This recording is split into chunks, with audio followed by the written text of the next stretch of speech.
MLA గారు మీతో ప్రత్యేకమైన మీటింగ్ ఉంది ఈరోజు మంత్రి గారికి. అక్కడ చర్చించి ఒక నిర్ణయం తీసుకుంటే మంచిది. Okay sir.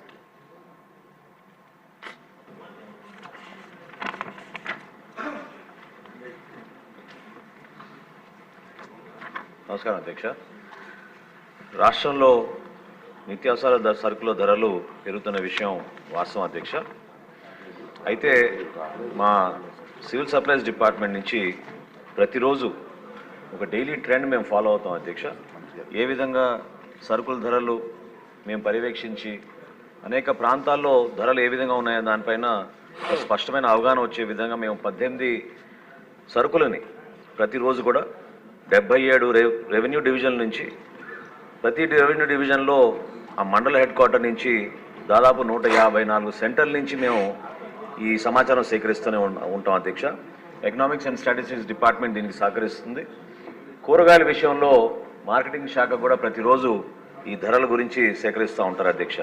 దీంతో పాటు కేంద్ర ప్రభుత్వం కూడా ఒక యాప్ డిజైన్ చేశారు అధ్యక్ష.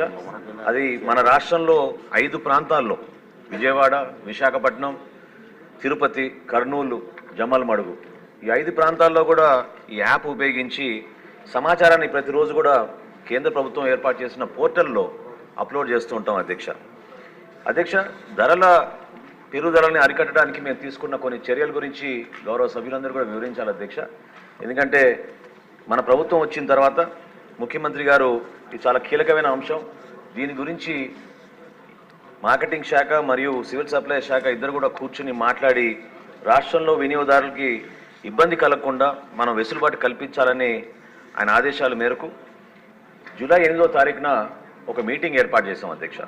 ఈ సమావేశంలో హోల్సేల్ డీలర్సు, బిగ్ రీటైలర్స్ అధ్యక్ష, అంటే మన డిమార్ట్, రిలయన్స్ వంటి పెద్ద సంస్థలను కూడా ఆహ్వానించి వివిధ జిల్లాల నుంచి రైస్ మిల్లర్స్ అసోసియేషన్, అదేవిధంగా ఏపీ ఛాంబర్ ఆఫ్ కామర్స్ నుంచి అక్కడున్న గౌరవ సభ్యులందరూ కూడా ఆహ్వానించి రాష్ట్ర వ్యాప్తంగా మన ప్రభుత్వం వచ్చిన తర్వాత కొన్ని చర్యలు తీసుకోవాల్సిన అవసరం ఖచ్చితంగా ఉంది.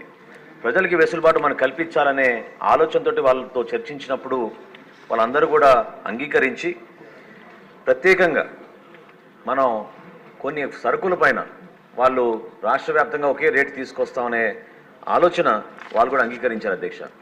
అందులో భాగంగా రెడ్ గ్రామ్ విషయంలో దేశవాళీ అనే ఒక వెరైటీ ఉంటుంది అధ్యక్ష.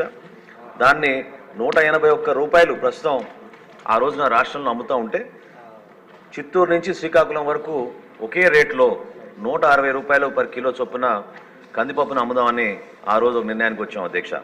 అదేవిధంగా steam rice super fine variety Sona Masuri అంటారు అధ్యక్ష. అది 55 రూపాయలు 85 పైసలు ఉంటే ఆ రైస్ని కూడా వాళ్ళు 49 రూపాయలకి అమ్మడానికి అంగీకరించారు. రా రైస్ ఎక్కువగా మన రాష్ట్రంలో వాడేది రా రైస్ అధ్యక్ష. అది కూడా 52 రూపాయల 40 పైసలు ఉంటే సూపర్ ఫైన్ వెరైటీ దాన్ని 48 రూపాయలకే వాళ్ళు విక్రయించడానికి ముందుకు వచ్చారు అధ్యక్ష. తదనంతరం 11 జూలై నుంచి రాష్ట్ర వ్యాప్తంగా 153 స్పెషల్ కౌంటర్స్ ఏర్పాటు చేసాం అధ్యక్ష. అందులో 86 రైతు బజార్లో ఉన్నాయి, 707 మండల హెడ్ క్వార్టర్స్లో ఉన్నాయి, 308 వివిధ మున్సిపాలిటీలు ఏర్పాటు చేశాం. అదేవిధంగా హోల్సేలర్స్ వాళ్ళ షాపుల ముందు కూడా వాళ్ళు ముందుకు వచ్చి 718 ప్రత్యేక దుకాణాలు ఏర్పాటు చేసి రాష్ట్ర వ్యాప్తంగా ఒక మంచి నిర్ణయం తీసుకుని ప్రజలకి అందుబాటులో ఉండడానికి మా వంతు మేము ప్రయత్నం చేస్తున్నాం అధ్యక్ష. తప్పకుండా కేంద్ర ప్రభుత్వం కూడా ఒక కొత్త చట్టం తీసుకొచ్చి హోల్సేలర్ల దగ్గర 200 మెట్రిక్ టన్నుల కన్నా ఎక్కువగా వీళ్ళు స్టాక్ చేయకూడదని, అదేవిధంగా రీటైలర్స్ కూడా 5 మెట్రిక్ టన్నుల కన్నా ఎక్కువగా స్టాక్ చేయకూడదని, ఈ బ్లాక్ మార్కెటింగ్ కావాలని ప్రైస్ కమోడిటీస్ వాళ్ళ చేతిలో పెట్టుకుని హోర్డింగ్ చేయకూడదనే ఉద్దేశంతో కేంద్ర ప్రభుత్వం కూడా కొన్ని మంచి నిర్ణయాలు తీసుకుంది అధ్యక్ష, ఎసెన్షియల్ కమోడిటీస్ యాక్ట్ కింద. కాబట్టి తప్పకుండా మేము మాటిస్తున్నాం అధ్యక్ష. రాష్ట్ర వ్యాప్తంగా గతంలో ఎప్పుడు లేని విధంగా ఒక మంచి వాతావరణంలో రీటైలర్స్ తోటి హోల్సేలర్స్ అందరితో కూర్చుని రాష్ట్ర ప్రభుత్వం నుంచి మేము అందించాల్సిన సహాయం వారికి తప్పకుండా అందించి వినియోగదారుడికి ఉపయోగపడే విధంగా ఈ రేట్లు కూడా ఖచ్చితంగా అందుబాటులో ఉండేటట్టు మన ప్రభుత్వం చర్యలు తీసుకుంటుంది అధ్యక్ష. Question number 120